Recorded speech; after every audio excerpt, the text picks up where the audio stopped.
Bismillahirrahmanirrahim. Assalamualaikum warahmatullahi wabarakatuh.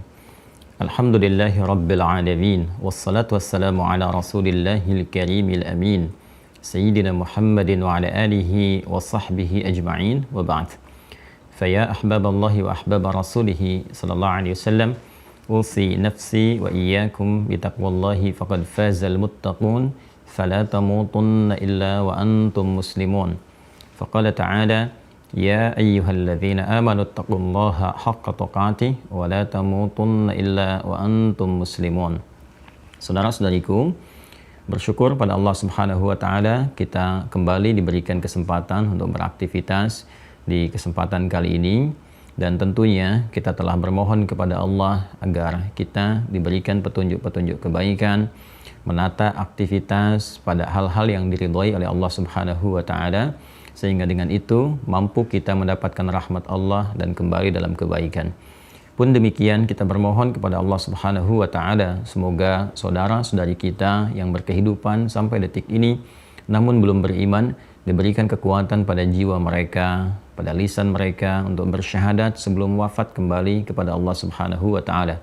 Kita menyayangi mereka, boleh jadi bagian dari kawan-kawan kita, rekan-rekan di pekerjaan atau tetangga kita.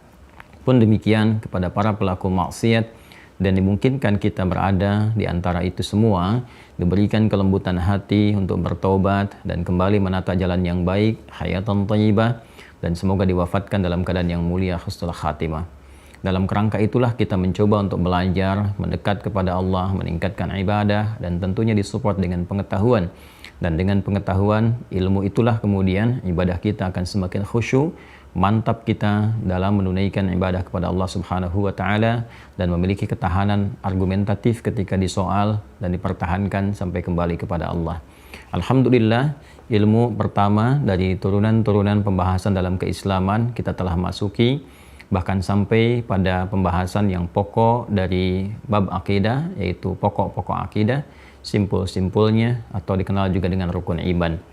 Di pertemuan yang lalu kita telah sampai pada pembahasan seputar simpul yang kedua, yaitu iman kepada malaikat dan segala yang terkait dengannya. Baik, saya akan turunkan beberapa hal supaya bisa dipahami dengan baik, teman-teman sekalian. Selalu saya ingatkan, saya suka membuat beberapa clue gitu kan, dari kata-kata tertentu atau buat bagan untuk memudahkan pemahaman, ya kan? Kita buat seperti ini ya, dari mulai Islam, kemudian iman, ya, plus amal. Ini sudah saya terangkan, tidak perlu dibahas ulang. Ini akidah, nama lainnya. Ya, ini syariat, nama lainnya. Ya, ini kedua, saling menguatkan, saling bersinergi. Nah, dan nanti ada ilmunya untuk menguatkan ini semua. Parameter akidah, iman kalau ingin kuat bisa dilihat lewat amal. Amal pun bisa dipandang benar kalau ada iman atau akidahnya, sehingga nanti ini berubah menjadi amal saleh. Untuk penguatan keduanya ada ilmu, ya kan? Nah, ini kan di sini ada ilmunya lagi.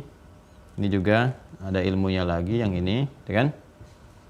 Yang ini nanti ilmunya bisa disebut dengan nama yang sama, yaitu akidah, atau terkait dengan tujuannya, menjadikan semua aktivitas kita terbimbing kepada yang satu, kepada yang ahad, kan?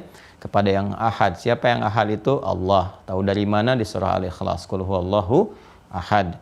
Menjadikan sesuatu kepada yang satu, yang ahad, yang esa, yang maha tunggal, itu disebut dengan tauhid, dari kata wahhada, yuwahhidu, ya, mengarahkan kepada yang satu. Wahhada yuwahhidu, tauhid. Maka dikenal juga ilmunya dengan ilmu apa? Tauhid. Ya. Nanti yang terkait ini syariat, amal, ada ilmunya juga disebut dengan fikih, ya. Nah, karena itu nanti ketika ini menjadi turunan, ini representasinya pada syahadat, ya, syahadatain ini. Ya, ini pada syahadatain. Syahadu an la ilaha illallah, syahadu anna Muhammadar Rasulullah, ya kan? Nanti yang amal pokok pada ibadah, pokok-pokok ibadah, ya kan? Gambarannya seperti sholat, kan, zakat, puasa, haji, dan turunan yang lainnya sebagai implementasi dari sini, ya, dari iman atau akidah. Ilmunya disebut fikih. Dari sini nanti muncul fikih sholat, fikih zakat, fikih puasa. Kan kita tidak sebut dengan ilmu sholat, kan? Kita namakan dengan fikih sholat. kita tidak mengatakan ilmu zakat, kita katakan fikih zakat. Nanti setelah selesai ini baru kita masuk ke sini. Ya. Nah, ini teman-teman sekalian, yang akidah, yang tauhid punya pokoknya. Ya, ada pokoknya.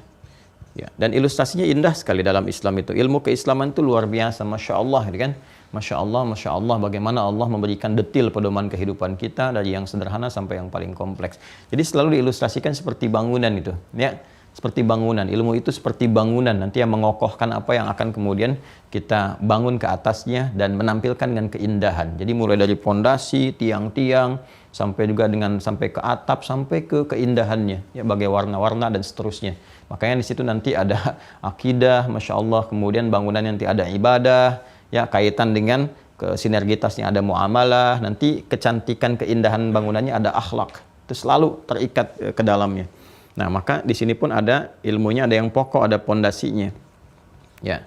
Ya, bangunan akidah kita itu ada pokok, ada pondasinya, dikenal dengan rukun, ya kan? Rukun iman. Nah, karena ini terkait dengan akidah, terkait dengan iman, maka kita sebut dengan rukun iman.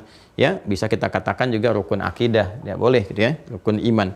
Nah, rukun iman ini ada simpulnya, ada talinya gitu kan, ada pokok-pokoknya, simpul-simpul yang ingin kita kuat, ingin kita ikat dengan kuat, ya, sehingga dengan kekuatan itu bisa merekat ke dalam jiwa kita, terbawa sampai pulang. Wala tamutunna illa wa antum muslimun. Itu kan dibukanya dengan kalimat ya ayyuhalladzina amanu, hai orang yang telah beriman, gitu kan? Ittaqullaha haqqa tuqatih, ittaqullaha, dan tingkatkan takwamu kepada Allah dengan menguatkan pondasi keimanan itu, haqqa tuqatih, dengan cara yang benar, kan, dengan mengerjakan ibadah-ibadah. Wala tamutunna illa wa antum muslimun, dan jangan sampai kamu wafat kecuali dalam keadaan sebagai muslim. Ini menggenggam keyakinan kita, simpulnya dikuatkan, mengakar kepada jiwa, suatu yang diikat kuat, dijaga supaya tidak lepas, disebut dengan akidah, ya. Simpul ini ada 6. Yang pertama, yang paling pokok terkait dengan Allah Subhanahu wa taala, ya. Baik nanti terkait dengan aspek teologisnya untuk menguatkan kemantapan kita berketuhanan, kenapa kita menuhankan Allah, apa dalilnya secara nas, ya. Dalil di kitab kamu apa, Tuhan kamu Allah. Kita harus punya argumentasi, sebab kalau nggak ada keterangan di kitab kita, bagaimana kita meyakini Tuhan kita Allah? Lalu secara rasional, ya, rasionalisasinya seperti apa? Jadi lengkap sekali. Ini ada nasnya, ya, bernas. Jadi semua statement dalam Islam bernas, gitu kan? Ada dalilnya. Ad-dinu wad dalil. Makanya di kita itu sederhana, lengkap sekali, semua pertanyaan dalilnya muncul. Ini untuk menunjukkan keterhubungan kita dengan Allah. Ya, kalau kita mau bandingkan dengan keyakinan atau kepercayaan lain, silahkan dicek. Ya, bangun tidur seperti apa bimbingannya misalnya, Anda seperti apa, dalilnya apa, di mana petunjuknya di kitab Anda. Kita ditemukan semua. Ya, baik di Al-Qur'an, pedoman umum, ataupun dimintakan kepada Rasulullah untuk menjelaskan dalam hadis-hadis, kita temukan. Ya. Nah, ini lalu secara rasionalitas. Ya. Disebutkan kenapa menuhankan Allah, apa yang menjadikan Allah sebagai Tuhan yang hak. Bagaimana Anda bisa menetapkan satu-satunya Allah itu sebagai Tuhan, ya, bukan yang lainnya. Apa rasionalitasnya? Jadi ketika kita menerangkan kepada orang yang belum beriman pun, ya kan, kemudian belum kenal dengan Allah karena lingkungan memengaruhinya, maka kita bisa terangkan dengan aspek rasional yang telah kita terangkan, kita ulas bersama. Lalu dalilnya apa di Al-Qur'an itu sendiri, ya. Nah, ini seperti ini teman-teman sekalian. Lalu kemudian ada interaksi ibadah. Nah, interaksi ibadah. Ya, konsekuensi dari menuhankan itu kan, ya, konsekuensi dari berketuhanan, kita menuhankan Allah Subhanahu wa taala, berarti harus ada pembuktian. Pembuktiannya lewat apa? Ibadah. Nah, cara berinteraksinya bagaimana? Memanggilnya seperti apa gitu kan? Ini belum ke praktek. Ya, cara interaksinya dulu, memanggil, memohon, membuktikan ketuhanan lewat perawatan, pemberian, kayak dikenal dengan rububiyah di sini, gitu kan? Rububiyah. Kalau ini kan ilahiyah, kan ini rububiyah. Maka muncul nanti pembahasan lewat apa? Ya, nama-nama Allah yang mulia, Asmaul Husna, ya kan? Asma dan sifat, ya kan? Nah, ini yang kemarin sudah kita tuntaskan. Kemudian untuk memudahkan, ya, semua yang terkait dengan aktivitas hamba, sekaligus membuktikan rahman Allah sebagai satu-satunya Tuhan yang disembah, ya kan? Sebagai satu-satunya Tuhan yang diibadahi, yang kita pertuhankan, tidak ada yang lain, maka Allah buktikan dengan cara memberikan implementasi perhatian terhadap hamba, perawatan, sekaligus juga memberikan kesaksian terhadap perbuatan hamba, supaya tidak mengingkari saat kembali kepada Allah. Itu sudah diwanti-wanti bahkan sebelum kita terlahir ke dunia ini. Seperti saya jelaskan di Quran surah ke-7 Al-A'raf ayat 172, gitu kan? Antaqulu yaumal qiyamati inna kunna an hadza ghafilin, di ujung ayatnya, ya kan? Supaya engkau tidak berkata di hari kiamat, kami lupa ya Allah dengan perjanjian ini, ya kan? Kan sudah kita bahas dari awal ayatnya kan? Wa idz akhadha rabbuka mim bani adama min zuhurihim dzurriyyatahum wa tashhaduhum ala anfusihim alastu bi rabbikum qalu bala syahidna an taqulu yaumal qiyamati inna kunna an hadza ghafilin. Quran surah ke-7 Al-A'raf ayat 172, ya, supaya kamu nggak lupa kamu punya perjanjian untuk menuhankan Allah dengan sifat rububiyahnya dan sebagainya. Nah, ketika kita mengatakan qalu bala syahidna, kami bersyahadat, kita mengambil perjanjian, dan Allah pun berkomitmen memberikan perhatian sifat rububiyah dan sebagainya. Di antara perhatian itu menjadikan persaksian dari semua perbuatan kita. Maka Allah menugaskan dengan memberikan kewenangan tertentu, pemberian kewenangan ada satu makhluknya disebut dengan malak, jamaknya disebut malaikat, kan? Maka pembahasan kedua tentang malaikat, di antara malaikat itu nanti ada yang ditunjukkan kepada kita tentang bagaimana sifat mereka, ya, dari dasar penciptaan mereka, ketaatan mereka, seakan Allah memberikan kesan kepada kita, hey, ini malaikat yang dicipta sebelum kamu saja, ya. Jadi malaikat diciptakan sebelum kita. Tahu dari mana dalilnya? Quran surah kedua Al-Baqarah ayat 30. Wa idz qala rabbuka lil malaikati, gitu kan? Inni ja'ilun fil ardi khalifah. Quran surah ke-15 ayat ke-28. Wa idz qala rabbuka lil malaikati inni khaliqum basyara, gitu kan? Ketika Rabb berfirman kepada malaikat Muhammad SAW, ketika Rabb berfirman kepada malaikat, aku akan mencipta makhluk baru, ya, yang bukan malaikat, bukan jin. Jin sudah ada sebelumnya. Ya, di ayat 27 di surah ke-15 itu kan jin disebutkan duluan. Wal janna khalaqnahu min qablu min naris samum.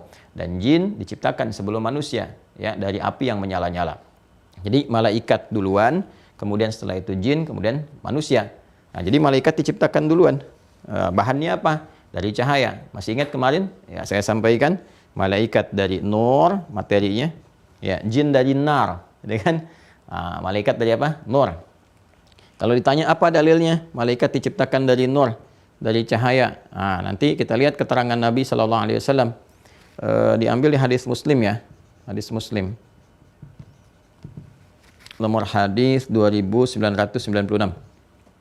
Ya, kita cek ya supaya nggak keliru. Bismillah, kita ambil dulu kitabnya hadis Muslim. Bismillah, izin teman-teman. Hadis Muslim. Oke, alhamdulillah. Baik ya, ini Sahih Muslim. Ini ya, yang ini ya. Nah, nanti ada yang syarahnya juga. Ada syarah Imam An-Nawawi, kita punya juga 9 jilid ya. Nah, ini nomor hadis 2996. Kita lihat 2996. Kita cek ya, teman-teman sekalian ya. Bismillahirrahmanirrahim. 2996. Nah, ini dia. Bab ahadits, kan? Mutafarraqah. Ini ya. Ini kitabnya Kitab Az-Zuhdi wa Raqaq, ya. Kemudian babnya yang ke-10 ini ya. Nih, bab ahadits mutafarraqah, ya kan? Nah, ini teman-teman sekalian. Nomor hadis 2996. Ya kan? Yang sama kitabnya nomor halaman 877. Saya bacakan ya. Bismillahirrahmanirrahim. Qala haddatsani Muhammad bin Rafi' wa Abdu ibn Humaid qala Abdun akhbarana wa qala ibn Rafi' haddatsana Abdur Razzaq akhbarana Ma'mar 'an Az-Zuhri 'an Urwah 'an Aisyah radhiyallahu taala anha. Ini hadisnya tersambung pada Ummul Mukminin Sayyidah Aisyah, semoga Allah meridai kepada beliau. Kan qalat, beliau menyampaikan, qala Rasulullah sallallahu alaihi wasallam, Rasulullah sallallahu alaihi wasallam bersabda, khuliqatil malaikatu min nur. Ya kan? Jelas ya? Ini ya. Khuliqatil malaikatu min nur wa khuliqal jan, ya kan, bimarijim min nar, kemudian wa khuliqa adam mimma wusifa lakum, ya, diciptakan, betul ya dalilnya, diciptakan malaikat itu dari cahaya, dari nur. Ini dalil yang ini, hadisnya dari Sayyidah Aisyah radhiyallahu taala anha. Kemudian diciptakan jin, ya, setelahnya dari apa? Dari api yang menyala-nyala, kemudian setelah itu manusia. Ya, seperti kita disifati sekarang di karakteristik bawaannya. Nanti saya terangkan ketika masuk aspek yang lebih jauh lagi. Nah, ini yang kemarin saya jelaskan, detailnya dalilnya saya tampilkan. Saat ini jadi teman-teman jelas. Ya, kalau ditanya ini apa, dalilnya mana, ya sudah tahu. Kemudian sifatnya juga sifat takwa. Ya kan? Ya, isyaratnya ada di Quran, surah ke-66 At-Tahrim di ayat yang ke-6. Ya di ujung ayatnya, la ya'sunallaha ma amarahum wa yaf'aluna ma yu'maron. Tidak ada potensi maksiat pada diri malaikat dan mengerjakan tugas sesuai dengan tupoksinya, ya kan? Nah, itu ciri takwa. Jelas ya?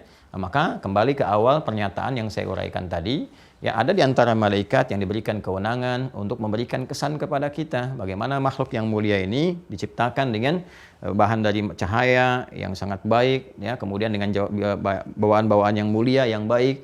Bahkan di Quran disebutkan bal ibadu mukramun, ya kan? Bahwa malaikat itu hamba-hamba yang sangat mulia, dimuliakan ya oleh Allah Subhanahu wa taala karena bawaan kebaikan-kebaikan ini. Maka di antara mereka ada yang hanya bertasbih, bertahmid, ya kan? Ya, kemudian bertakdis kepada Allah seperti Al-Baqarah ayat 30, ada yang di Arasy, ya kan? Ada yang macam-macam untuk memberikan kesan kepada kita bahwa ini loh malaikat yang mulia saja ibadah, masih bertasbih kepada Allah. Masa kamu yang bukan malaikat nggak mau tasbih, nggak mau tahmid, nggak mau salat, dan sebagainya. Nah, ada yang terkait dengan aspek kehidupan kita. Ya, oleh Allah ditugaskan langsung untuk mensupport bagaimana kita bisa meningkatkan takwa seperti saya jelaskan kemarin, dan dengan itu semakin dekat kita kepada Allah, bahkan derajat kita bisa berada di atas malaikat. Malaikat itu patuh wajar, ya, karena apa? Bawaannya takwa semua, nggak ada nafsunya. Ya, makanya wajar nggak bermaksiat, nggak ada nafsu, ya, nggak ada tantangan kehidupan malaikat, ya begitu saja. Makanya tidak ditetapkan sebagai contoh ya, oleh Allah kepada kita dalam membangun misi di dunia, ya kan? Tapi nanti contohnya sebagai bagian dari ketaatan kepada Allah. Jadi nggak ada tantangan, wajar, nggak ada hambatan, nggak makan, nggak minum, ya, kemudian nggak berpasangan gitu. Itu aja yang dikerjakan. Kalau kita manusia masih ada tantangan, ada nafsu, gitu kan, ada provokasi setan dan sebagainya. Karena itu ketika kita mampu mendekat kepada Allah, hamba yang mulia, ya, malaikat sholat, itu kan, beribadah kepada Allah, kita pun sholat, malaikat zikir, kita pun zikir, kita tingkatkan, itu naik status lebih tinggi dibanding malaikat. Sampai malaikat pun diminta hormat, bahkan dengan dasar pengetahuan yang Allah tetapkan, Allah berikan kepada kita semua. Kenapa? Karena kita punya tantangan. Ya, untuk meningkatkan takwa itu harus mengendalikan nafsu. Malaikat nggak ada nafsu, takwa ya sudah bawaan dirinya. Kan? Karena itu ketika bekal utama untuk meningkatkan takwa yaitu ilmu diberikan kepada manusia pertama Adam, ditampilkan kepada para malaikat dan sebagian jin yang ada pada saat itu, terbukti diminta hormat. Kan? Bekal pertama kan ilmu. Al-Baqarah ayat 31. Wa 'allama Adamal asma'a kullaha. Quran surah kedua Al-Baqarah ayat 31. Wa 'allama Adamal asma'a kullaha. Itu kan? Allah kemudian mengajarkan kepada Adam beragam jenis pengetahuan. Ya, nama-nama seluruhnya. Wah, berapa tuh memori yang terkandung pada diri Adam. Nama-nama semua diberikan. Ya, dan kita anak cucu Adam, berarti kita mendapatkan bagian potensi itu untuk kita kembangkan. Kalau Adam diajarkan, kalau kita belajar, ya, Adam punya fitrah kenabian, semua nabi diajarkan, Allah mengajarkan mereka. Ya, kita bukan nabi, tapi anak cucu Adam, kita diberi potensi untuk belajar. Makanya para nabi langsung diberikan pengajaran oleh Allah, seperti Nabi menyampaikan, "Adabani Rabbi fa ahsana ta'dibi." Allah yang mengajarkan langsung kepadaku adab, pengetahuan, kumpulan lainnya, maka membaikkan, membaguskan, ya, menyempurnakan itu semua kepada aku, kata Nabi SAW. Seperti fitrah nabi-nabi yang lain. Kita belajar. Ya. Di antara itu semua yang kita pelajari, teman-teman sekalian, ya, maka ketika ditampilkan unggul, diminta semua hormat. Ya, wa idz qulna lil malaikati isjudu li Adam fasajadu. Ketika kami perintahkan pada para malaikat dan kalangan jin yang hadir pada saat itu hormat. Ya, karena misi mulia ini, karena perjuangan kita. Makanya kita ini, teman-teman sekalian, ini makhluk mulia. Ingat loh, kita dimuliakan. Dimuliakan oleh Allah. Ya, dimuliakan dengan perjuangan kita. Misi kita mulia, perangkat tubuh kita mulia, ya kan? Kita ini makhluk terhormat. Saking terhormatnya Allah menurunkan hukum haram. Haram itu kan seakar dengan kata hormat. Ya, hormat itu dari bahasa Arab. Ya, dari kata haram, yaitu seakar dari situ. Hukum haram itu untuk menjaga kehormatan kita, untuk merendahkan, bukan merendahkan diri kita. Ya, bukan ingin membatasi ini dan itu, bukan, tapi menjaga kehormatan kita supaya tidak jatuh kehormatan kita di hadapan Allah, atau bahkan rendah kita di hadapan manusia. Ya, kenapa dilarang zina? Karena dengan zina kehormatan Anda runtuh. Kenapa nggak boleh mabuk? Kenapa nggak boleh mengonsumsi minuman keras? Ya, karena akan runtuh kehormatan Anda, meracau tidak jelas, bertindak, ya, yang tidak terukur gitu. Itu dijaga, makanya muncul hukum haram untuk menjaga kehormatan kita. Kita makhluk mulia. Kenapa mata nggak boleh melihat yang jelek-jelek? Karena mata ini terhormat. Jangan meruntuhkan kehormatan dengan nonton yang tidak bagus. Buktinya kan orang Anda nggak mau dipublish, buktinya nggak mau ketahuan orang. Artinya perilaku itu kan rendah kan? Karena itu Allah mengangkat martabat kita, menjaga dari kerendahan. Ya, itu ada di Quran surah ke-17 Al-Isra ayat 70. Walaqad karramna bani Adam.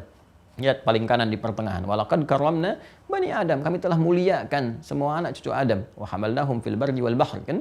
Kami kemudian ya berikan mereka kesempatan beraktivitas penuh Di mana? Di daratan, di lautan. Ya umumnya kan daratan lautan. Jarang ada orang beraktivitas di udara kecuali riset dan sebagainya, gitu kan? Daratan, lautan. Kemudian kami muliakan, kata Allah, berikan rezeki karena mulia, ya, warazaqnahum minat thayyibat, kami berikan rezeki-rezeki yang terbaik. Karena ini makhluk mulia, rezekinya harus bagus juga. Bahkan kami agungkan, kami lebihkan dari sekian makhluk yang lainnya. Lebih dari penampilan, lebih. Anda kalau nggak percaya datang ke Ragunan, bandingkan dengan semua hewan yang ada di situ. Masih cakep Anda. Bandingkan dengan singa, dengan harimau, ya, dengan monyet. Ya, monyetnya kan beragam, ada si amang, ada yang lain. Bandingkan, masih cakep Anda. Ya, terus ditanya Anda jawab, terukur, semuanya gitu. Kan itu sebuah kemuliaan. Maka jangan rendahkan keadaan kita untuk bermaksiat. Tapi tingkatkan kualitas kita dengan membangun taat. Doa quotes hari ini, ya, bikin status.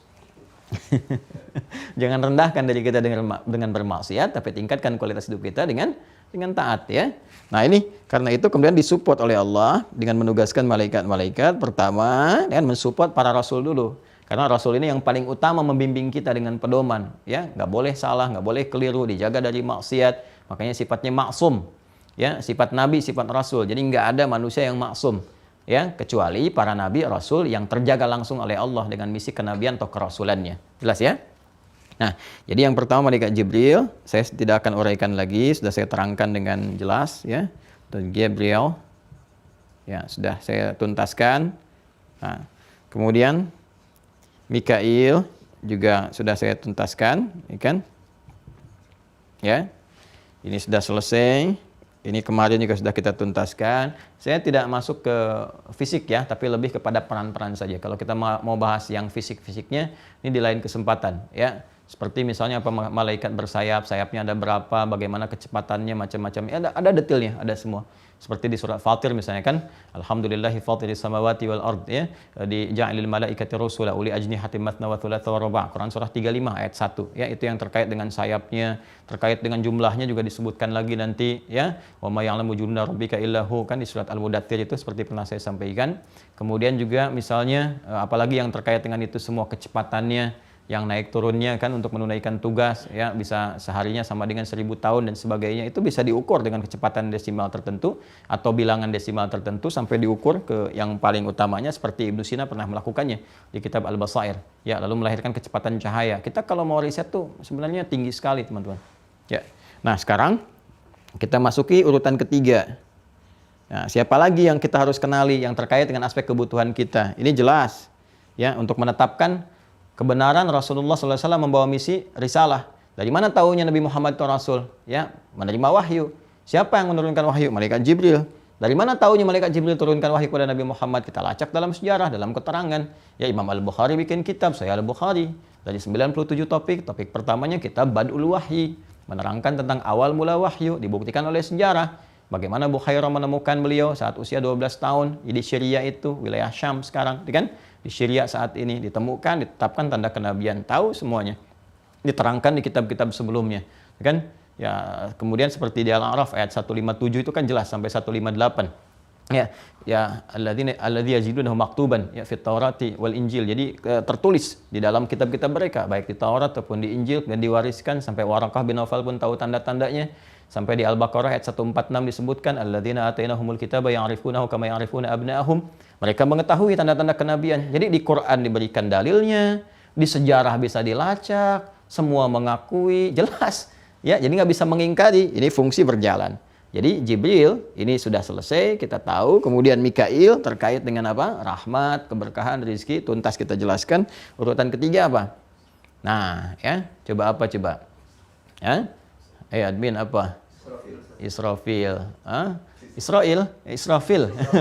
Israfil, baik. Israfil. Dari mana kita bisa menyebutkan Israfil? Kenapa enggak Israel dulu, misalnya malakul maut? Kenapa enggak Raqib Atid dulu, misalnya, kan, dan sebagainya? Kenapa enggak Munkar Nakir? Israfil, karena yang ketiga ini kita tulis Israfil. Ini 3 urutan yang seringkali dibacakan, diinfokan oleh Rasulullah kepada kita, ya, khususnya nanti ada yang terkait dengan doa beliau. Doa beliau itu dalam kesempatan sholat malam.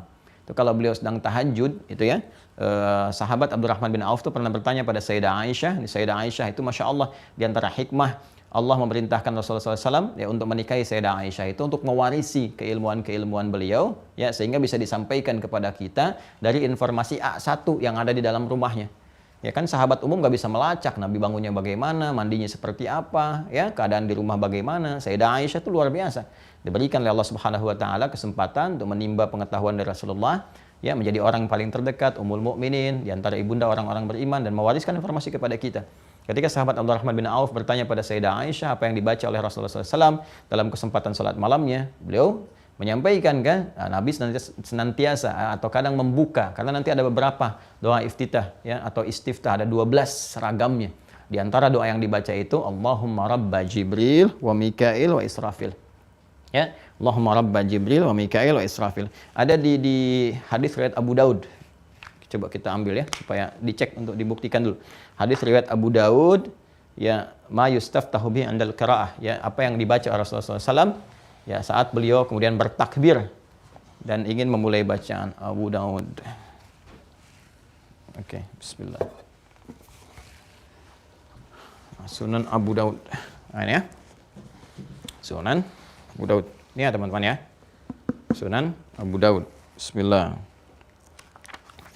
Ya, kita lihat di sini nomor hadis 767. Ya, nomor hadis 767. Ini ya, teman-teman ya. Yang ini ya. 767 yang ini. Halaman 111 ya. Jadi kalau kita bacakan ini babnya babu ma yustaftahu bihi salatu minad du'a ya apa yang dibuka ya dalam salat itu ya setelah istiftah apa yang dibaca dalam istiftah doanya apa gitu ya. Doa yang dibaca dalam istiftah saat salat. Kan ini nomor hadis 767 halaman 111 saya bacakan qala ya haddatsana Ibnu al-Muthanna haddatsana Umar ibn Yunus haddatsana Ikrimah haddatsana Yahya bin Abi Katsir haddatsani Abu Salamah ya kemudian Ibnu Abdurrahman Ibnu Auf ya qala sa'altu Aisyah ya radhiyallahu taala anha bi ayyi syai'in kana Nabiyullah sallallahu alaihi wasallam yaftatihu salatahu idza qama minal lail ya seperti saya sampaikan ya kemudian ditanyakan oleh Salamah bin Abdurrahman bin Auf ya kemudian bertanya kepada Sayyidah Aisyah apa yang ditanyakan ya apa yang dibaca Nabi Shallallahu Alaihi Wasallam saat beliau membuka sholat malamnya doa istiftahnya apa yang dibacakan ya maka dijawab ya, oleh Sayyidah Aisyah radhiyallahu taala anha yaftatihu salatahu idza qama minal laili qalat kana idza qama minal laili adalah kebiasaan Nabi sallallahu alaihi wasallam jika beliau bangun malam menunaikan tahajud yaftatihu salatahu kemudian membuka salatnya dengan membacakan iftitah berikut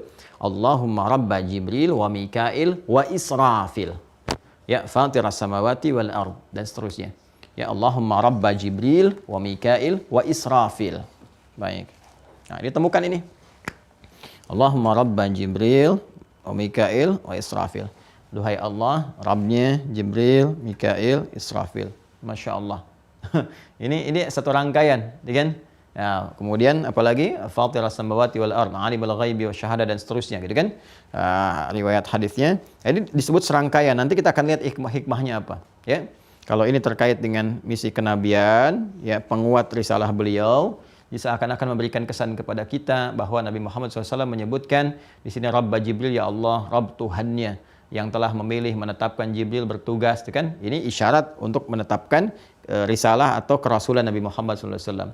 Wa Mikail isyarat ya bagaimana Allah Subhanahu wa taala ya dengan itu semua memberikan curahan rahmat, keberkahan, rizki ya dengan menugaskan di antara hambanya itu malaikat Mikail ya dan ketika dikerjakan dalam sholat malam pun ini memberi isyarat kepada kita bahwa bangun malam itu luar biasa mendatangkan rahmat ya curahan keberkahan ya mempercepat datangnya rizki. Makanya banyak sekali ya para ulama mengikuti jejak-jejak orang soleh sebelumnya, baik tersambung ke tabi'in, sahabat atau bahkan Nabi Rasulullah SAW yang senantiasa bangun malam dan banyak hadis-hadis disampaikan oleh beliau Rasulullah SAW terkait dengan keutamaan salat malam. Ya bagaimana Allah Subhanahu wa taala langsung menyampaikan kepada hamba-hambanya bahwa siapa yang minta akan diberikan, yang berdoa langsung dijawab, yang istighfar diampuni, itu kan curahan banyak hal gitu ya. Nah, ini ditugaskan malaikat. Jadi malaikat Mikail kalau kita kemarin bahas tentang tempat, nah ini tentang waktu-waktu tertentu. Jadi dekati Allah untuk mendapatkan rahmatnya. Ada hukum-hukum yang ditetapkan. Malaikat langsung ditugaskan. Ini begitu mengerjakan ini, berikan. Di antaranya apa? Ini yang disampaikan Nabi, bangun malam. Ya, sepertiga malam sampai menjelang subuh, sampai waktu sahar, itu bentangan rahmat Allah ditebarkan, malaikat sudah bertugas menyampaikan, memberikan dan sebagainya. Siapa yang bertugas? Di malaikat Mikail. Makanya ketika itu Nabi memberi isyarat, Allahumma ya Rabba Jibril wa Mikail. Ya. Nah, Israfil siapa nih? Nah, kan? Israfil siapa? Yuk kita lihat teman-teman sekalian. Kita akan gali dulu ke referensi Al-Quran, kan? Untuk membahas ini. Quran surah ke-69. Sambil dilihat mushafnya ya, dibuka mushafnya. Al-Haqqah. Ya, Al-Haqqah. Ayat 13 sampai 14. Ya. Dicek ya, fa idza nufikha fis suri nafhatun wahidah wa humilatil ardu wal jibalu fadukkata dakkatan wahidah. Ya, Quran surah Al-Haqqah ayat 13 sampai 14. Kemudian Quran surah 18 Al-Kahf. Al-Kahf ayat 99. Ya. Di ujung ayatnya ya, nanti lihat sampai ke ujung ayatnya kita akan temukan tugas ini juga. Wa nufikha fis suri ya fajama'nahum jam'a. Ya, kita akan temukan itu. Kemudian Quran surah ke-20 Thaha. Ayat 102. Sudah? Quran surah ke-20 Thaha ayat 102. Sudah? Yauma yunfakhu fis sur, nanti dan seterusnya nanti kita akan terangkan. Ya. Sudah ya? Baik. Yang ketiga, teman-teman sekalian, urutan dari malaikat yang harus kita pelajari, yang disampaikan informasinya baik dalam Al-Quran ataupun dalam hadis-hadis Nabi Sallallahu Alaihi Wasallam kepada kita semua untuk diketahui adalah malaikat Israfil. Ini yang terkait dengan tata kelola kehidupan kita. Sampai kita kembali kepada Allah Subhanahu wa Ta'ala.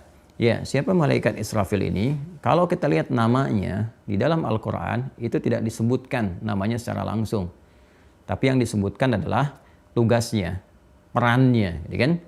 Nah, nanti penyebutan dari peran itu namanya disebutkan dalam hadis Nabi Sallallahu Alaihi Wasallam dan terutama pada apa yang telah kita sampaikan tadi, ya, di riwayat Abu Daud nomor hadis 767 dari Sayyidah Aisyah radhiyallahu taala anha. Jadi kalau bertanya tentang nama Israfil termasuk Mikail, Jibril, nanti Anda bisa sebutkan di hadis riwayat Abu Daud nomor hadis 767 dari Sayyidah Aisyah radhiyallahu taala anha. Namanya jelas disebutkan.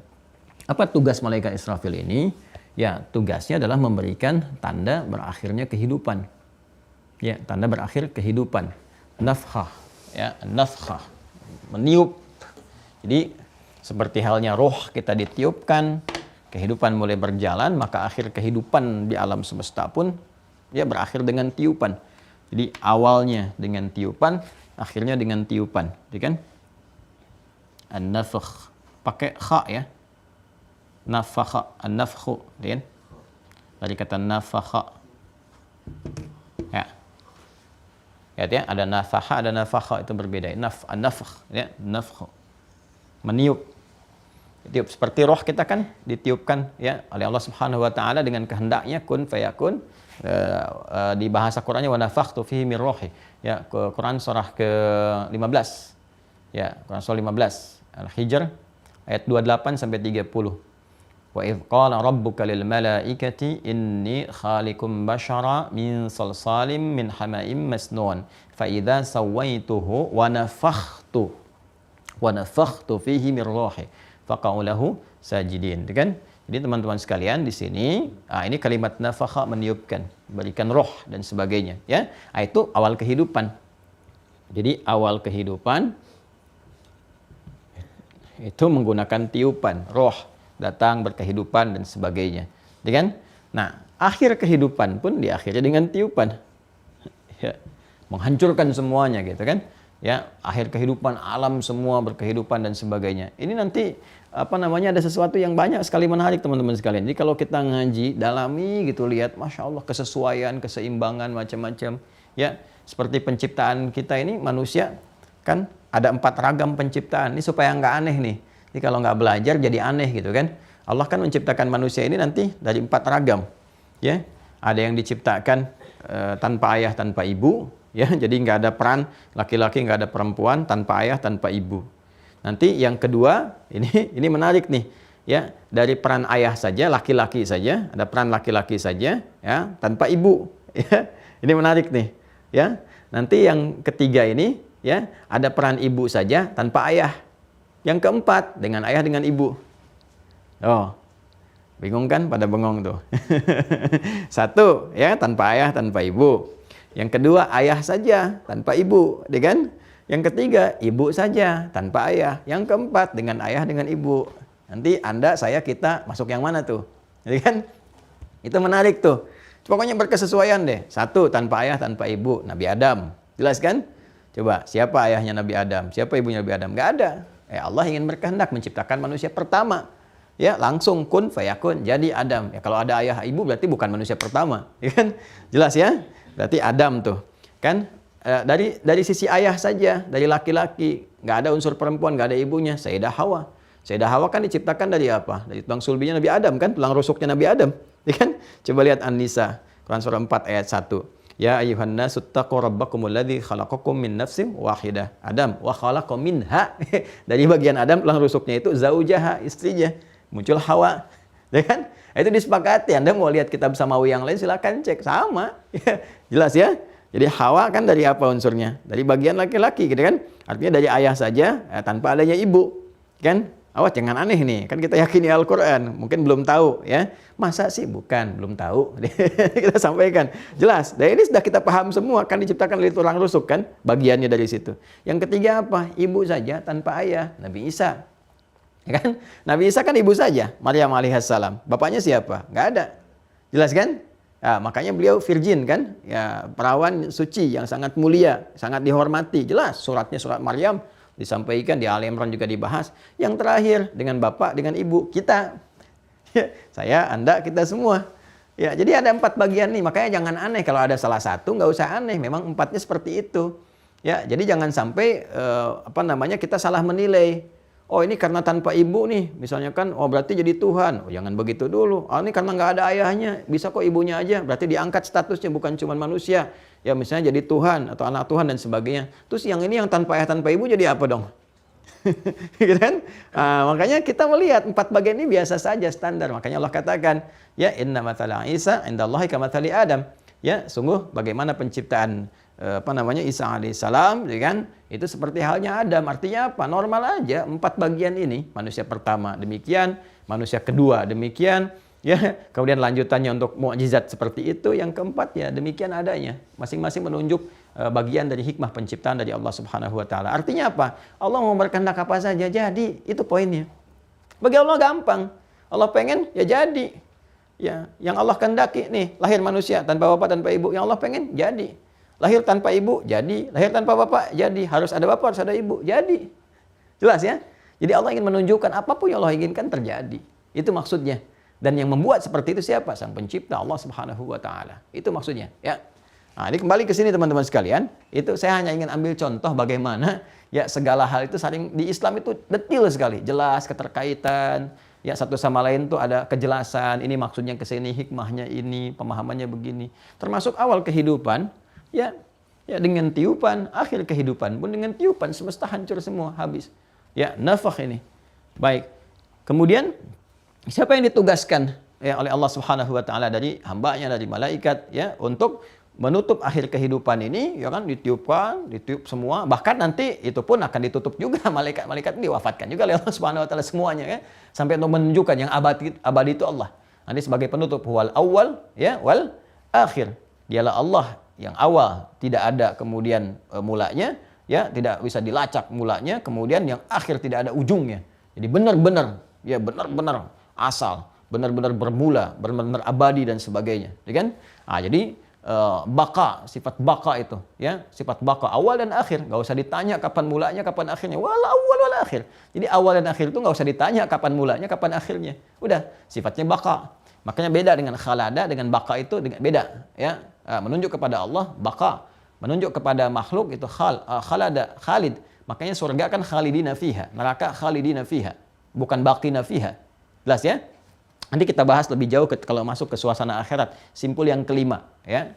Nah, ini kita masih di simpul yang kedua. Ini ditugaskan malaikatnya siapa? Israfil. Ya. Israfil. Masya Allah. Ya. Dan Isra itu kan hamba. Ya, sudah jelas dari bahasa-bahasa sebelumnya ke Ibrani ke atasnya pun kita temukan Isra hamba.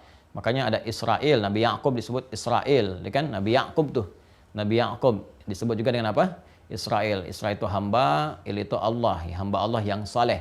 Jadi Bani Israel itu anak-anaknya hamba Allah yang saleh, harusnya ikut saleh. Makanya disebut Bani Israel itu sebagai pengingat, bapakmu saleh, bapakmu nabi, bapakmu menunjukkan pada kebaikan. Ya kamu ikut seperti itu, jangan menyimpang, jangan ngeyel, jangan macam-macam. Ya demikian. Makanya kalau ada yang menamakan dirinya dengan Israel, Israel dan sebagainya, harus membuktikan. Apa yang dibuktikan? Ketakwaan kepada Allah, kesalehan, kelembutan, kebaikan. Seperti Nabi Yakub pernah melakukannya dan merawat anak-anaknya. Ya, baik dari Yusuf alaihissalam sampai dengan ke bawahnya gitu kan. Ya, dan seterusnya sampai nyambung ke atasnya. Nah, Isra itu hamba-hamba, ya kan? Kemudian fil yang terkait dengan tiupan. Nafakh, hamba Allah yang ditugaskan untuk meniup satu tertentu, ya kita katakan sasakala gitu kan, trompet besar, ya itu kan bahasa ilustrasi kita saja. Ya, yang paling menarik kalau kita tarik ke bahasa Arab, fil juga kan gajah. Al-Fil, ada surat berbicara tentang peristiwa yang melibatkan gajah ketika Abraham bawa gajah gitu kan. Gajah punya apa? Belalai, gitu kan?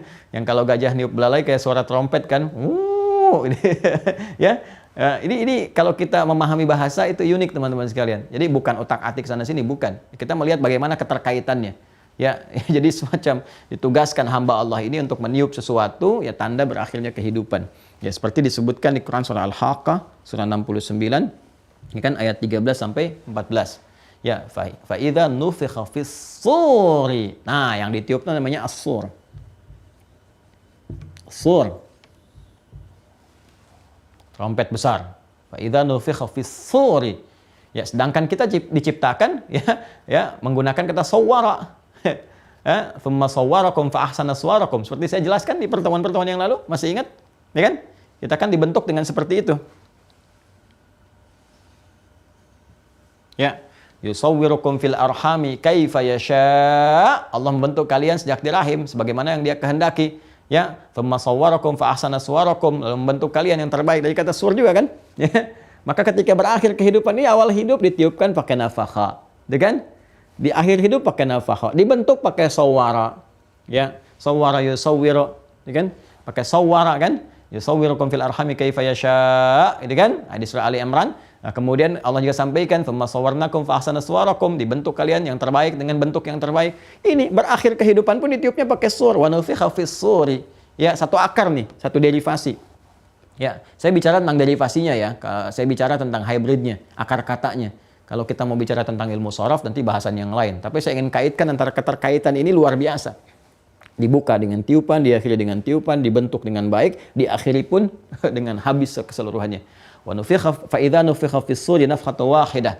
Ya. Kemudian apa? Wa humilatil ardu wal jibalu fadukkata dakkatan wahidah. Allahu akbar. Jadi tiupan pertama, tugas yang pertama tiup nih. Ya, Allahu alam. Dan kita berlindung kepada Allah Subhanahu wa taala dari suasana itu, ya kan? Karena orang-orang beriman itu ya yang benar imannya sampai titik yang terakhir itu akan diwafatkan sebelum kiamat terbesar itu terjadi, ya. Nah, jadi kita hanya akan mengalami insya Allah kiamat sughra yang kecil, yaitu kematian. Ya, kematian. Nggak bisa kita menghindar. Kan pada pengen masuk surga, pengen dapat rahmat Allah. Jalan ke surga itu ya kematian. Ya, pengen ke surga? Pengen. Nah, berarti pengen cepat meninggal. Pengen cepat-cepat? Ya. Nah, kita kan nggak tahu kapan kita berpulang. Intinya jalan menuju rahmat Allah itu yang tertinggi puncaknya, yang kita dambakan, kita harapkan untuk membuktikan benar nggak sih iman kita nih. Benar nggak yang kita kerjakan sekarang? Nanti ada jembatannya, namanya kematian. Kematian itu mutlak, niscaya, sudah pasti itu, nggak bisa kita hindari. Untuk membenarkan keimanan sekaligus juga membuktikan dampak dari kekufuran. Ya, gerbangnya sama, gerbang kematian, caranya beda. Gimana caranya? Ntar yang keempat, sabar, ada petugasnya nanti. Nanti akan diinfokan kepada kita bagaimana dia bertugas. Caranya bagaimana, nanti akan merasakan sendiri. Bagian yang keempat, ya tenang aja. Insya Allah kita bahas, itu kan? Ya. Nah, jadi yang Israfil ini udah tiup, hancur semua dan sebagainya. Nah, yang mau saya katakan gini, as-sur itu kan sesuatu yang besar, mencakup, ya. yang punya rongga gitu di dalamnya. Kayak tabung itu kan, tabung kalau kayak trompet, persis lah trompet gitu begini. Kan ada rongga tuh ya di dalamnya itu. Tuh kan panjang dan sebagainya. Nah ini digambarkan kita itu, kalau ayat 14-nya digambarkan kita berada di dalam ruang itu. Ya, ruang yang dibalut tuh oleh satu yang tadi diibaratkan sur seperti trompet besar tadi. Kita ada di dalamnya. Jadi kalau kita bikin begini, kan misalnya, saya nggak pandai ya dalam membuat gambar atau apapun gitu. Misalnya begini nih, nah ini. Nah kita ini ada di dalamnya begini nih.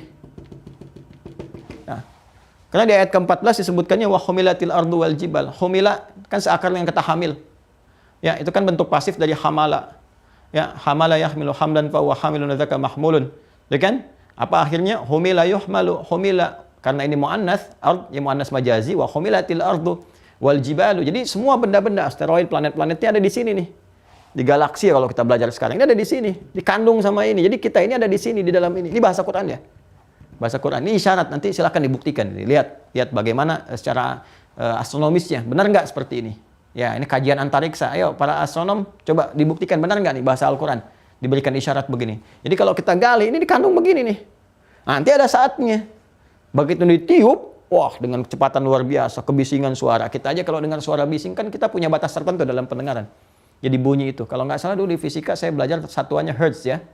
Ya, jadi hertz. Jadi ada bunyi yang bisa kita dengar dengan batas tertentu. Ya, nah, ada yang nggak bisa kita dengar.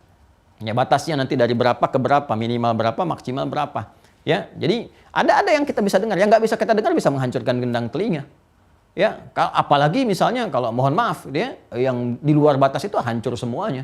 Nah ini di dalam ruang nih, dalam ruang. Anda bisa bayangin lah kalau dalam ruangan dibunyikan bunyi sebesar-besarnya.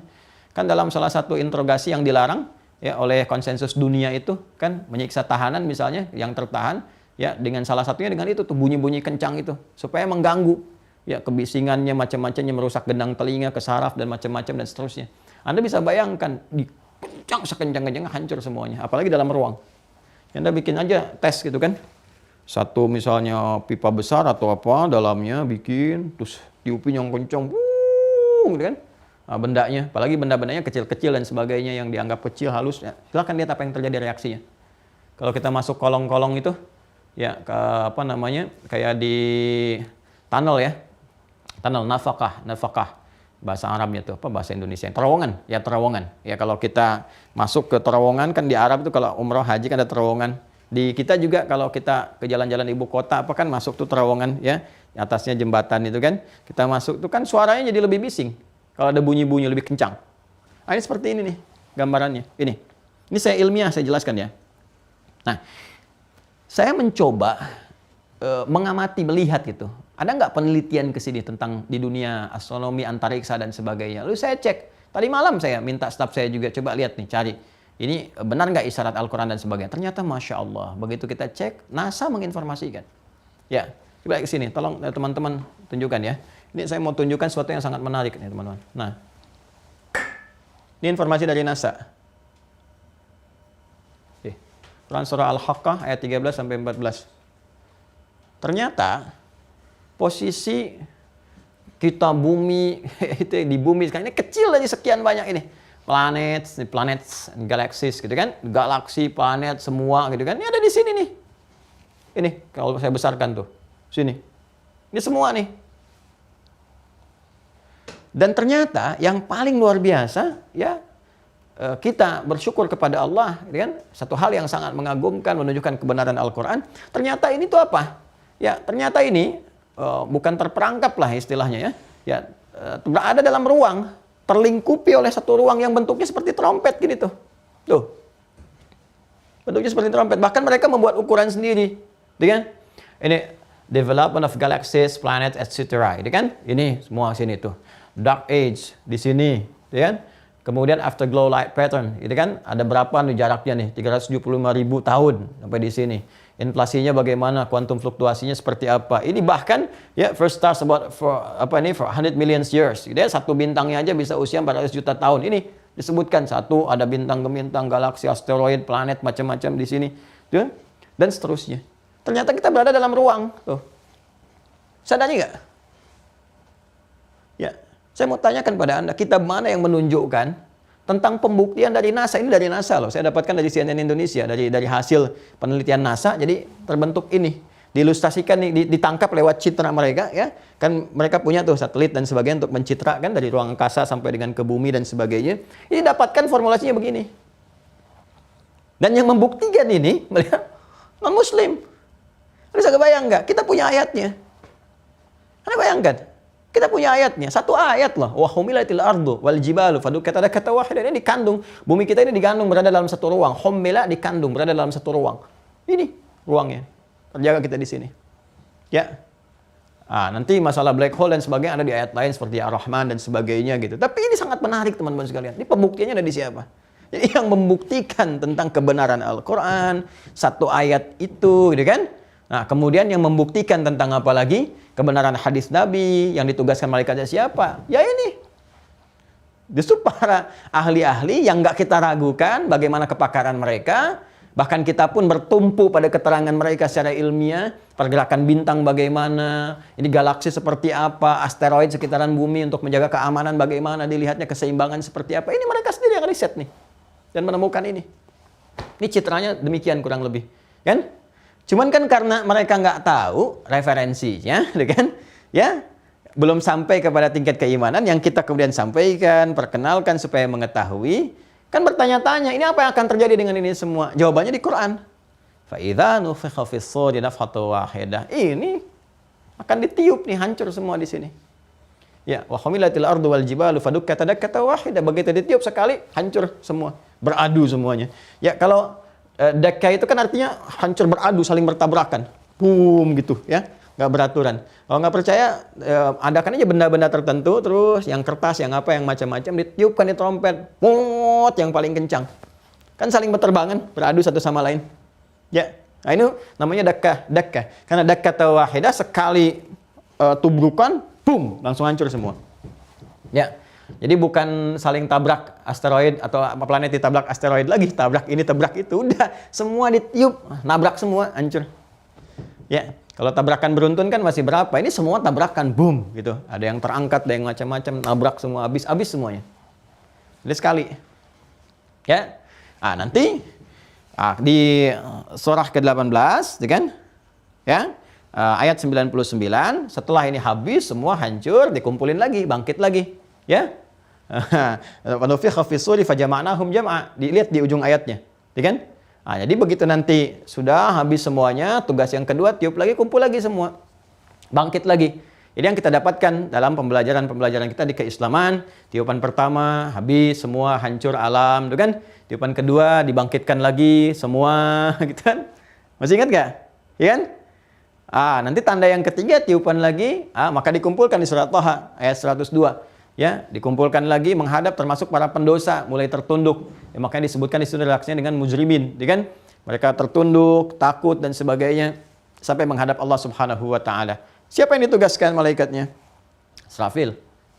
Ya, jelas ya? Ini ada detailnya. Jadi, saya ingin katakan begini, saya ingin katakan bahwa apa yang dijelaskan dalam Islam, baik apalagi dalam Al-Qur'an, ya kan? Itu mutlak kebenarannya, pasti.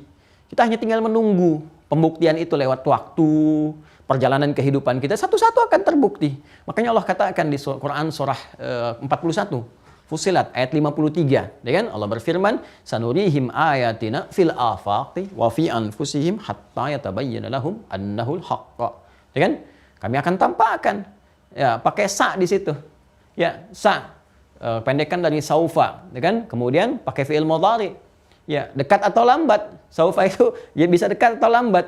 Kami akan tampakkan secara bertahap, kata Allah. Akan nampak oleh mereka lewat riset-riset. Ya. Ayatina, tanda-tanda yang mendekatkan hamba kepada kami. Yakin tentang kebenaran Allah Subhanahu wa taala. Kan kalau saya pernah katakan kalau pakai na itu ta'zimun nafsi.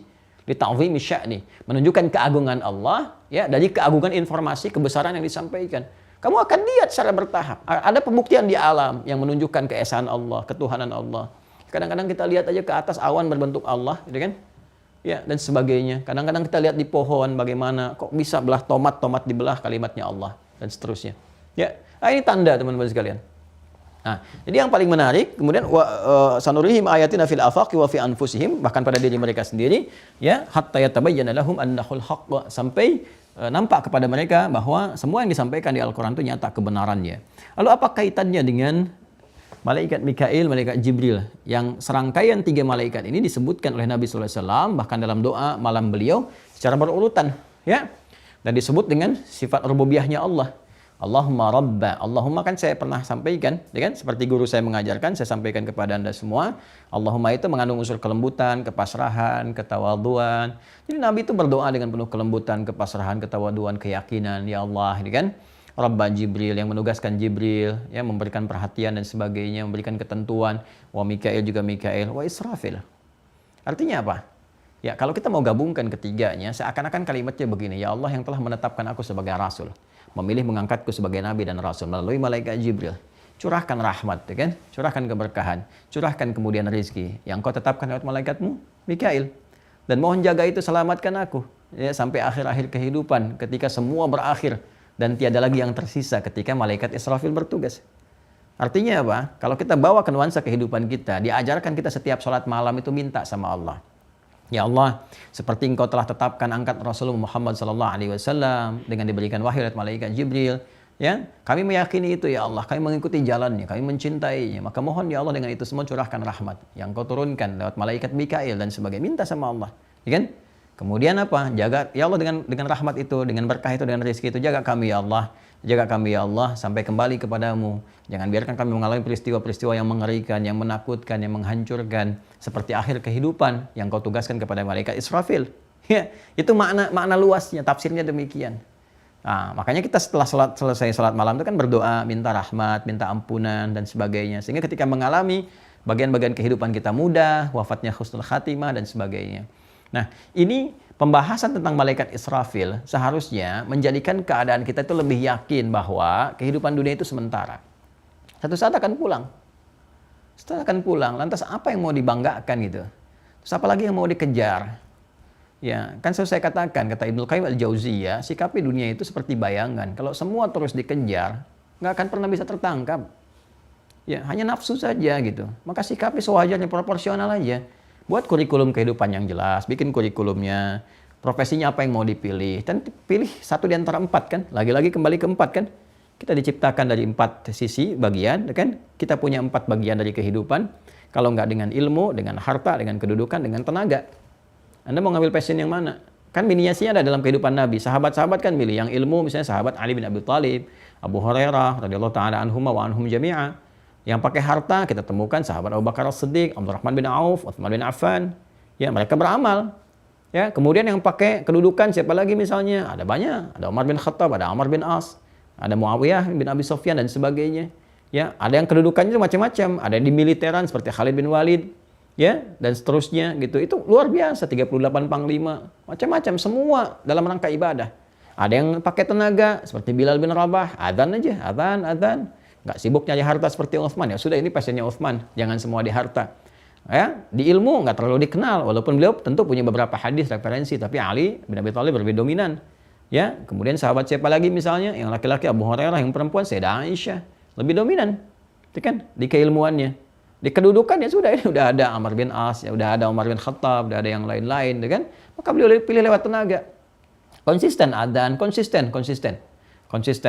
Ya, beliau telah menempuh 9 langkah sehingga mendapatkan yang ke-10. Konsisten. Jadi konsis 1, konsis 2, konsis 3, 9 langkah sampai sempurna keadaannya. Itu adzan aja dipertahankan kok. Sampai meninggal itu Nabi SAW meninggal dunia, ya beliau menyebar, terus ya itu dicari-cari tuh. Sahabat Bilal bin Rabah itu. Bilal bin Rabah dicari-cari. Ya, mau diangkat jadi hakim agung nggak mau. Udah aja pertahankan, saya nggak mau. Saya ini udah dapat jaminan surga lewat lisan Nabi karena adzan saya. Tuh, dengan tenaga. Ya, jadi kita tinggal pilih mau yang mana gitu. Kemudian proporsional nikmati kehidupannya. Udah saya tempuh jalannya sampai meninggal. Sampai tiba waktunya meninggal, selesai gitu. Ini proporsional aja. Ya, karena itu diancam nih kalau kita terlalu banyak ngejar dunia, apalagi meninggalkan keimanan. Jangan-jangan nanti masuk dalam skala ini tugasnya malaikat Israfil. Ya, ajal kita nyampe ke situ, ditiup, hancur, benturan sana sini dan sebagainya. Ini tanda-tanda su'ul khatimah, akhir kehidupan yang buruk. Nah, kurang lebih demikian teman-teman sekalian. Ini membawa kita suasana hal-hal yang mengingatkan kita tentang kunci keimanan. Sekaligus fungsinya apa, kita akan pergi kembali. Lalu kita bertanya, wah ini mistik bukan nih, gitu kan? Ini mistis bukan, hayalan bukan, macam-macam bukan. Ternyata yang membuktikan malah non-muslim sendiri. Ya, lewat yang tercanggih sekarang. Ya, institusi yang paling hebat citranya, dipertaruhkan keilmuannya, kumpul semua ke sana, udah riset sampai ke ruang angkasa. Ya, kita masih sibuk di sini pakai PCR, mereka udah ke bulan, udah ke Mars, udah ke macam-macam. Ya, kita baru mengantisipasi ini dan itu dan sebagainya. Makanya Indonesia ini anugerah. Saya selalu mengatakan Indonesia ini alhamdulillah kita ini anugerah. Ya, buminya anugerah sampai dibentengin tuh sama orang tua kita dengan pasal 33 tuh di undang-undang itu, bumi, air dan segala isinya itu kan dikuasai oleh negara dan dipergunakan sebesar-besarnya ya untuk kemaslahatan kita rakyat, masyarakat dan sebagainya. Gitu. Jadi karena anugerah. Coba deh bandingkan dengan negara manapun, luar biasa Indonesia itu, masya Allah luar biasa. Terus orang-orangnya juga hebat-hebat. Coba lihat, dari lisan kita ini baru lisan nih, baru lisan. Coba lisan orang Indonesia itu lisan yang paling fleksibel di muka bumi ini. Mau pakai bahasa apa aja gampang. Orang Indonesia kalau belajar bahasa Inggris, kayak orang Inggris betulan.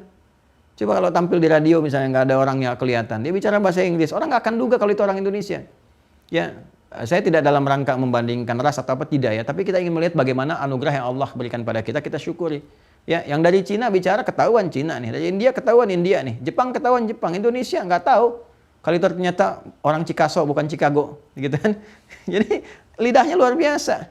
Bahasa Arab betul-betul kayak orang Arab. Coba lihat orang Indonesia tuh kalau udah bisa bahasa Arab tuh kayak orang Arab. Orang nggak bisa bedakan.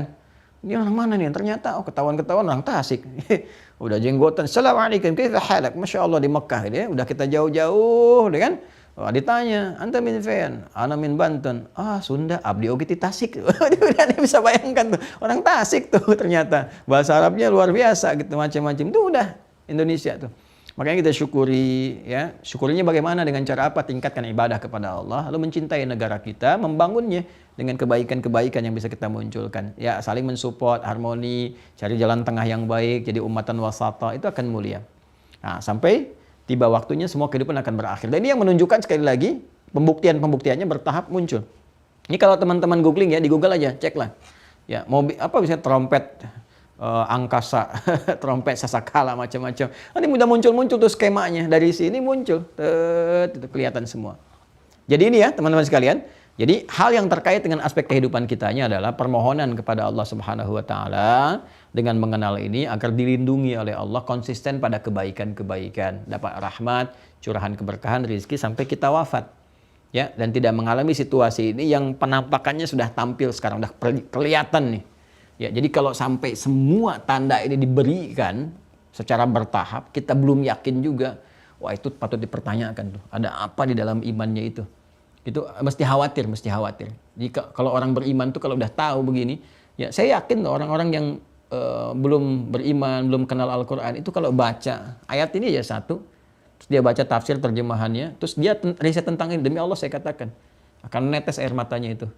Ya, saya riset puluhan tahun nyari-nyari ternyata di Quran sudah ada cuma satu ayat aja gitu kan. Itu kan kata Maurice Bucaille tuh dulu. Begitu riset tentang Firaun, 20 tahun nyari-nyari, neliti kandungannya ini apa sih yang ada. Udah tahu tenggelam di laut tuh kan. Quran cuma menurunkan satu ayat aja. Makanya ketika beliau mengecek, dipinjami, diperlihatkan Al-Quran, dibaca-baca, dia katakan saya riset puluhan tahun sampai 20 tahun saya neliti di Quran cuma satu ayat katanya. Ya kan? Lalu menyesali dirinya. Puluhan tahun bisa saya gunakan untuk yang lain-lain. Nah, kita tuh sudah diberikan anugerah, ya. Jadi bersyukur dengan itu semua. Kita belajar ini untuk menguatkan keimanan, membuktikan kebenaran risalah Islam. Perkara orang lain mau beriman, alhamdulillah, tidak itu pilihan. Semua punya konsekuensi ketika kembali pada Allah Subhanahu wa Ta'ala. Ya, kita saling mendoakan. Jadi ini teman-teman sekalian terkait malaikat Israfil. Terima kasih untuk perhatian hari ini. Semoga Allah memberikan keberkahan pada kita semua. Dan maafkan saya kalau ada hal yang kurang tepat atau hal-hal yang salah dipahami, mohon ditinggalkan hal-hal yang keliru. Itu mutlak kesalahan dari saya. Kalau ada kebenaran, itu tentunya petunjuk dari Allah dan Rasulnya, silahkan diamalkan. Semoga Allah ridai. Allahumma taqabbal minna innaka antas sami'ul alim wa tub alaina innaka antat tawwabur rahim. Allahumma ja'alna min ahli al-Qur'an wa ja'alil Qur'ana sahiban lana fid dunya wa syafi'an lana fil akhirati ya arhamar rahimin. Rabbana atina fid dunya hasanah wa fil akhirati hasanah wa qina adzabannar. Allahumma ij'al baqiyata hayatina hayatan thayyibah wa akhir mamatina husnal khatimah. Wa sallallahu ala sayyidina Muhammad wa ala alihi wa sahbihi ajma'in. Wa akhiru da'wana subhanakallahumma wa bihamdika asyhadu an la ilaha illa anta nastaghfiruka wa natubu ilaik. Walhamdulillahi rabbil alamin. Demikian Sekian, terima kasih. Assalamualaikum warahmatullahi wabarakatuh.